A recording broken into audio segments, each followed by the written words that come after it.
sont des bons communistes et ils veulent faire le vrai communisme et tous leurs slogans sont dans ce sens-là. Et quand je pense comment on les a formés en Bulgarie, il n'y avait jamais de problème de religion et tout. C'était les meilleurs. Ils travaillaient tellement bien dans les coopératives, tellement bien que c'était eux qui nourrissaient le peuple et Moscou et Berlin. Et c'était extraordinaire. Et donc, là, je les ai vus quand je parlais à un jeune turc. Il était un peu bulgare, grand, beau, blanc et tout. Un bon signe, on va dire. Oui, Merci voilà. Maria, reste pas là, hein, ça va bouger bientôt. Oui, d'accord, Je te laisse. voilà, c'était.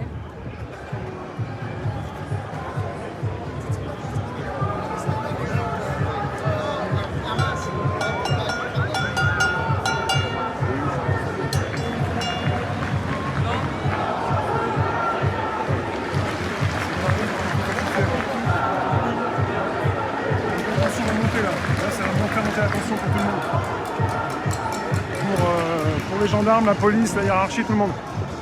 Donc là, ça sent un petit peu le départ. Là.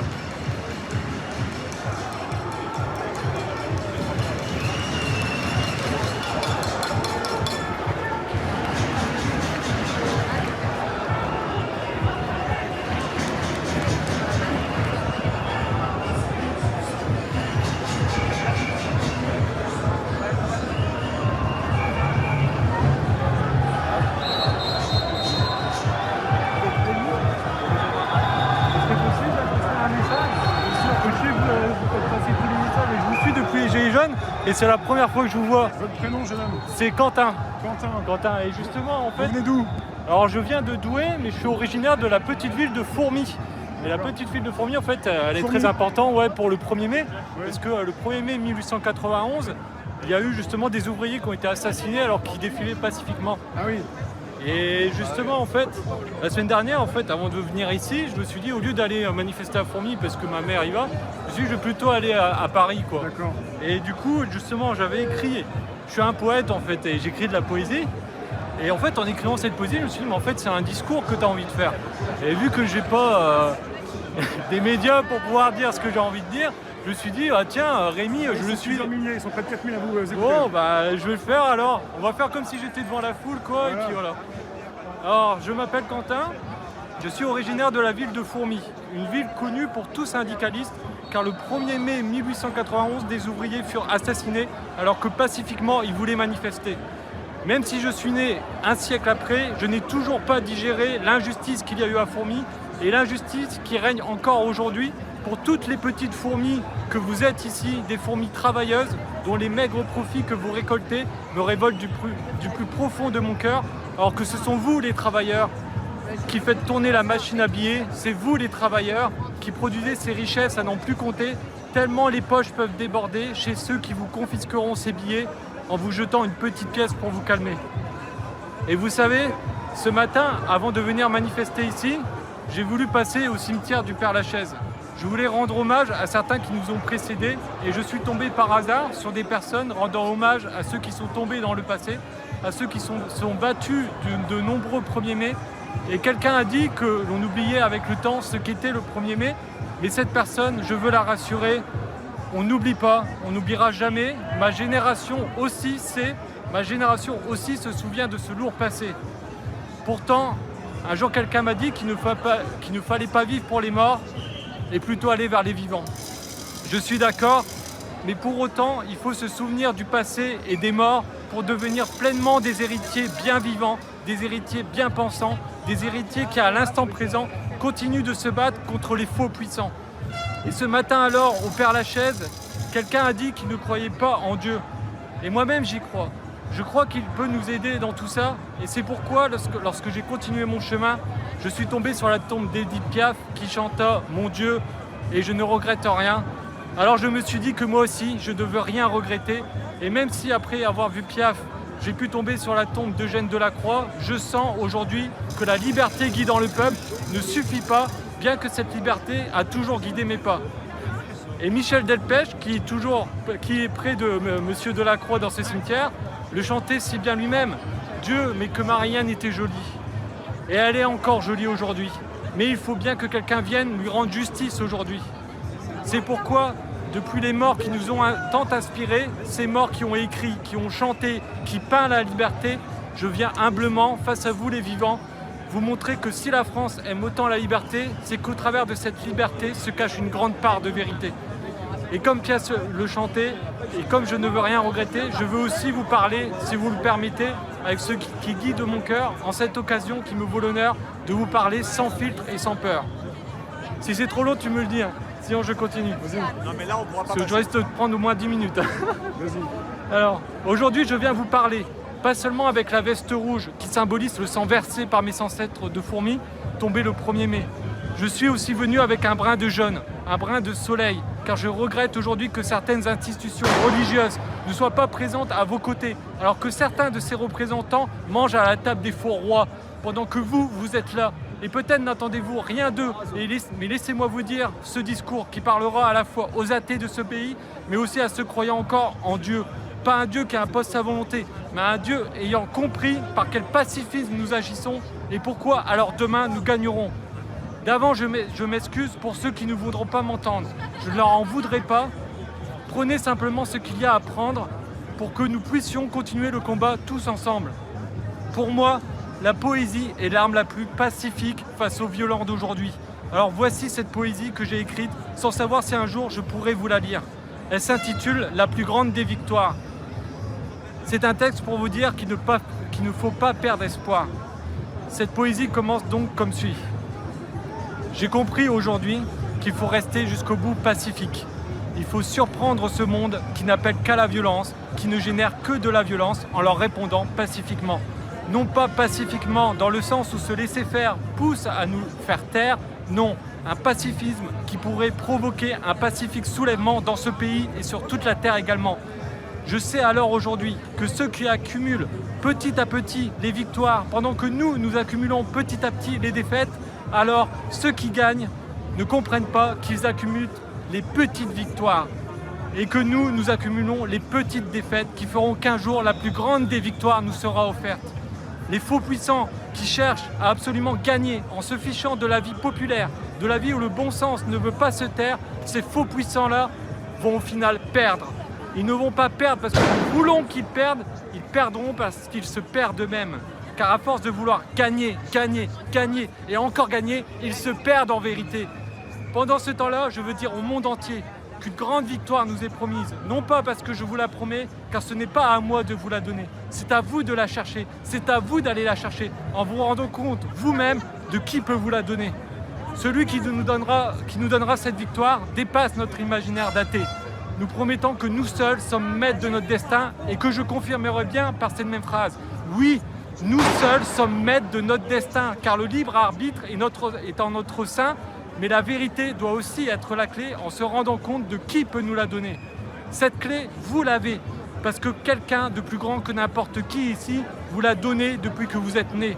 Vous n'êtes pas né pour rien à cette époque où se révolter violemment serait la clé que le faux puissant vous propose pour mettre fin à son pouvoir fait de fausse paix et de sécurité.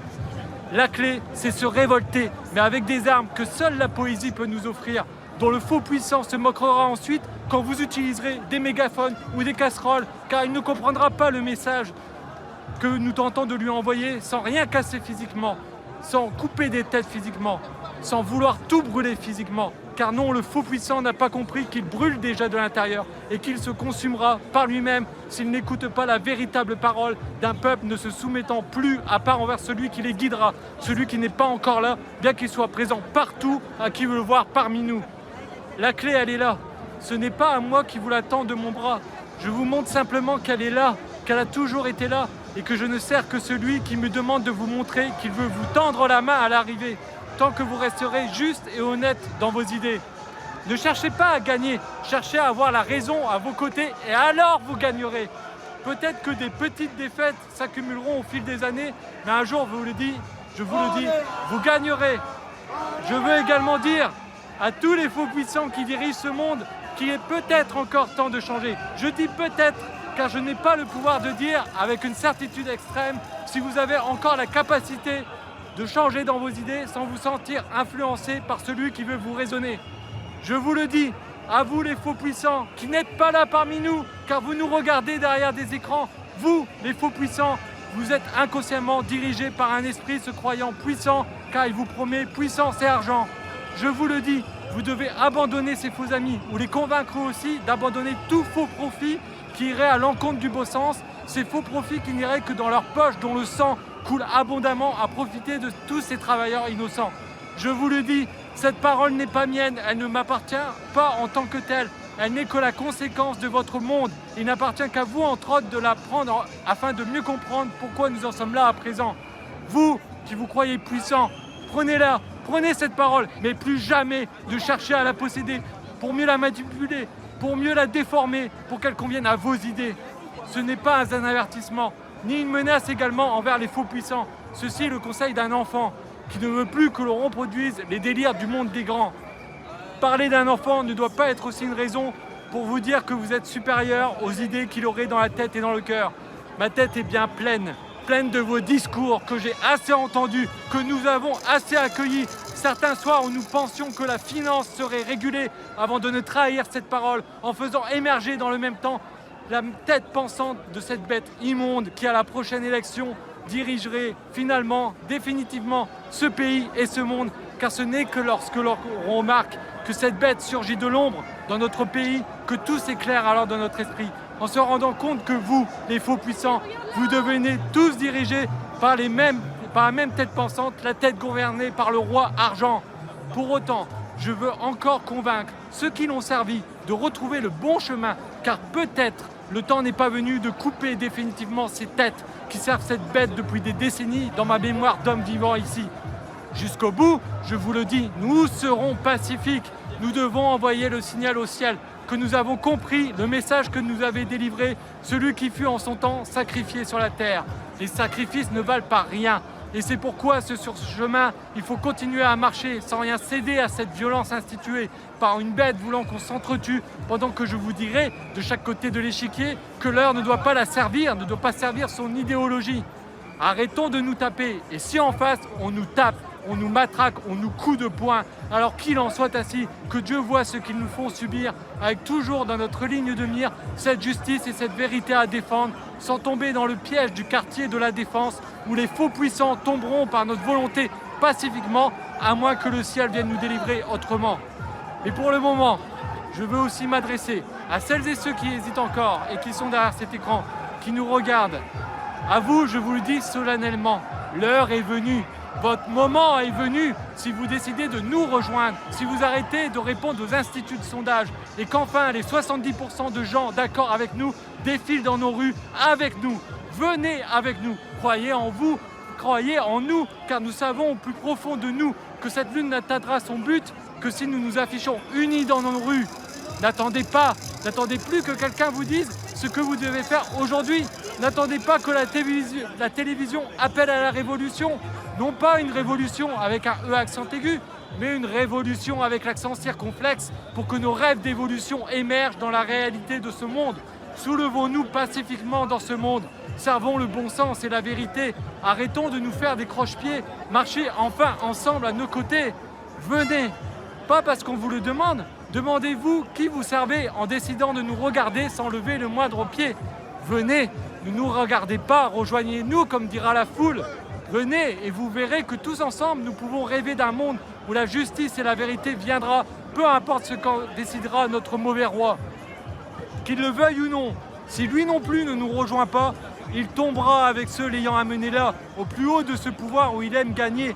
Peu importe si avec ses gros souliers, lui et ses amis écrasent toutes les petites fourmis travailleuses, les petites fourmis dont les cœurs se retrouvent aujourd'hui en un seul cœur, pour répondre en douceur à la terreur d'un monde promettant de nous mater si nous continuons pacifiquement à nous révolter. Emmanuel, si tu me regardes, si tu nous regardes à travers ton écran, je conclurai cette poésie en te disant que nous ne portons pas certains prénoms pour rien dans ce monde. Emmanuel, si tel est ton prénom, respecte le bien comme il faut. Car si Dieu est parmi nous, alors oui, Dieu est peut-être là, mais au moment même où je te parle, il n'est peut-être pas avec toi.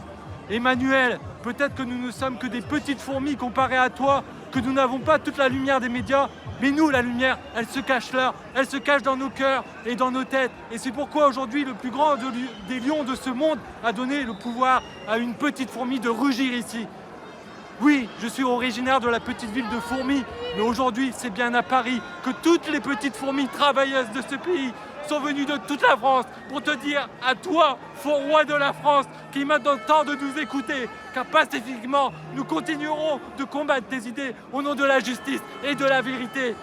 Et si vous vous demandez qui ose aujourd'hui vous parler, je vous répondrai simplement que mon Dieu est Yahvé et que moi et d'autres continuerons de lutter à vos côtés tant que vous garderez dans votre esprit que le pacifisme peut gagner aussi. Je voulais que vous le sachiez et je vous remercie de m'avoir écouté. Et surtout, continuez de lutter, continuez de sacrifier vos journées, car un jour, j'en suis maintenant sûr, vous gagnerez, car vous l'aurez bien mérité. Et peut-être, pour enfin conclure cette poésie, et je m'en excuse auprès de Rémi d'avoir été aussi long, mais c'est bientôt fini. Vous ne le voyez pas, mais la plus grande des victoires, elle est déjà là. Elle est dans le fait que vous êtes là, que nous sommes là, que des personnes comme moi viendront pour vous dire que même si nous ne sommes rien aux yeux des faux puissants, croyez-moi, aux yeux du Tout-Puissant, vous êtes tout. Et c'est bien ça le plus important, vous êtes tout, vous êtes tous puissants, tous des puissants du cœur. Et car c'est à votre cœur dont vous faites confiance en vous réunissant encore et encore, même si à la fin on vous frappera encore, peu importe. Vous êtes là aujourd'hui et j'espère que d'autres qui nous regardent nous rejoindront demain. Ne perdez pas espoir, car un jour viendra la victoire que vous espérez, une victoire que l'on nous pourra arrêter, une victoire que vous n'osez imaginer, car elle viendra, elle raflera tout, pas parce que vous prendrez tout, mais parce qu'on vous rendra tout. Tout ce qu'on vous a pris un jour, vous le récupérez, avec ou sans la volonté du président préféré de tous les Français, en espérant que le message est bien passé, car les cloches vont bientôt sonner en ce 1er mai. Merci Quentin. Merci Rémi, à toi. Merci. Je tenais absolument à te voir. Merci. Bonne Et en journée. plus, ça bouge là. Ah ouais, là, Ça ça monte en bouge. puissance, Il là. faut que ça monte là. On va y aller là, on va gagner. Merci. Bonne journée. Il commence à pleuvoir, le climat a changé et puis la manif va démarrer là.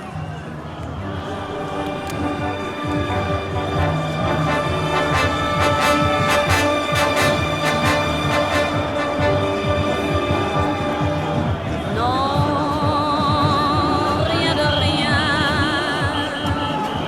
Non, je ne regrette rien. Je dis pas parce que je Ni le protège mon bien téléphone à la pression. qu'on m'a Ça va durer longtemps, ça va fait, passer derrière. ni le mal, tout ça m'est bien égal. Rien de rien. Non, je ne regrette rien. C'est payé, balayé, oublié. Je me fous du passé. Avec mes souvenirs, j'ai allumé le feu. Mes chagrins, mes plaisirs, je n'ai plus besoin de balayer les hommes avec leur trémolo, balayer pour toujours. Je repars à zéro. Non, rien de rien. Non, je ne regrette rien. Ni le bien qu'on m'a fait, ni le mal, Ça va se lancer, ça c'est m'est parti. bien égal.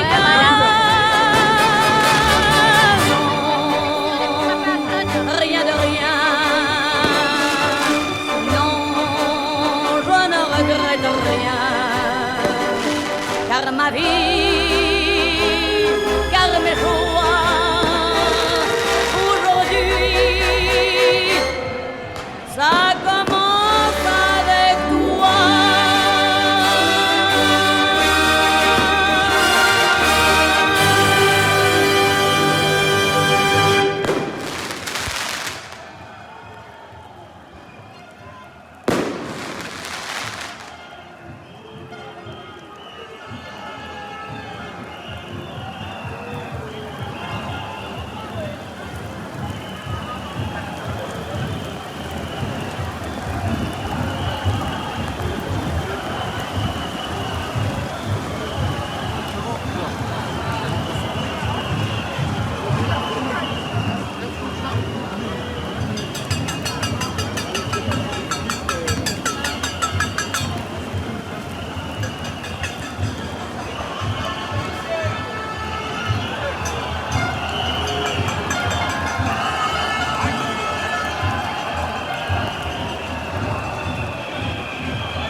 quitter le nuage, ça va aller beaucoup mieux. Non, pas la peine d'en faire un fromage. On avance un petit peu pour avoir un petit peu de répit. Non, pas de répit. N'hésitez pas, vous pouvez vous abonner, inviter vos contacts, récupérer le lien présent sous la vidéo pour l'envoyer dans vos réseaux, groupe, page et profil. On va essayer de ne pas trop choper l'averse, mais bon, là c'est compliqué, mais on est étanche. Logiquement, on est étanche. Il y a du monde derrière, hein. Il y a du monde là, ça chauffe. Donc ici, il y avait quand même un meeting tout à l'heure. Je vous lis pas, hein. Merci les modos en tout cas, merci à tous ceux tous les modos d'être présents. Et puis ceux qui seront basés, vous vous faites baser, c'est comme ça. Là on avait le meeting de Mélenchon, il y a encore du monde.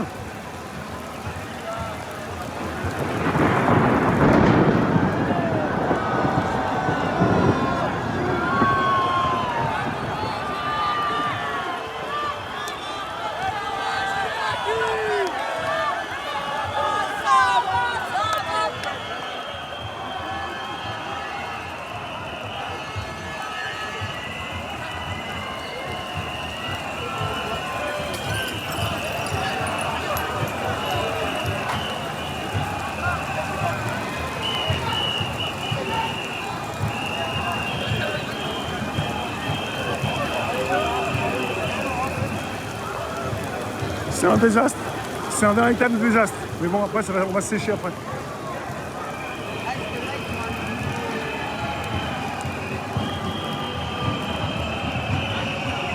Ça casque, c'est en train de casquer là. Donc ça commence à être tendu là, on reprend en pression après l'orage, les casques. Je pense à vous bien au sec chez vous.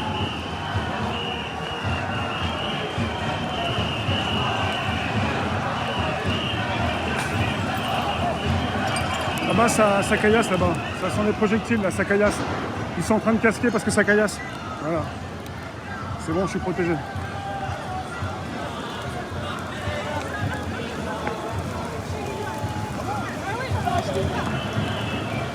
Ils sont en train de se faire caillasser les flics. Donc ils mettent les casques, les protections parce que sinon ouais. Donc ça monte en pression. Avec ou sans nuage. N'hésitez pas, vous pouvez vous abonner, récupérer le lien présent sous la vidéo pour l'envoyer dans vos réseaux, groupages et profils. Invitez vos contacts, vous abonner, même nous retrouver sur Telegram.